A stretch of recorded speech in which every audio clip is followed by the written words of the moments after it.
తెలంగాణ ప్రభుత్వంపై మరోసారి కేంద్ర మంత్రి బండి సంజయ్ కీలక వ్యాఖ్యలు చేస్తారు. రాష్ట్రంలో ఆర్కే పాలన నడుస్తోందని విమర్శించారు. ఆర్ అంటే రేవంత్ రెడ్డి, కే అంటే కేటీఆర్ అంటూ ఎద్దేవా చేస్తారు. బీఆర్ఎస్, కాంగ్రెస్ రెండు పార్టీలు ఒకటే అన్నారు. కేటీఆర్ విచారణ కోసం గవర్నర్ అనుమతి ఇవ్వలేదని కేంద్రాన్ని టార్గెట్ చేశారని, ఇప్పుడు సీఎం రేవంత్ రెడ్డి ఏం సమాధానం చెబుతారో చూడాలన్నారు.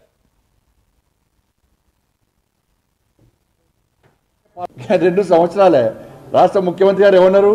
ఎన్నికలకు రాకముందు మొత్తం ఉన్న రికవరీ చేస్తా, ఆస్తులు జప్తు చేస్తా, దున్నిస్తా, కేసీఆర్ కుటుంబాన్ని జైలుకు పంపుతా అన్నాడు. కనీసం జైలు కాదు, కనీసం వాళ్ళు ముట్టుకున్నటువంటి పాపన పోలే. లోపాయకారి ఒప్పందంతో ఇవాళ రాష్ట్ర ముఖ్యమంత్రి అందుకు చెప్తున్న ఈ తెలంగాణ రాష్ట్రంలో ఆర్కే పాలన సాగుతున్నది. ఆర్కే రేవంత్ రెడ్డి, కేటీఆర్ పాలన కొనసాగుతున్నది.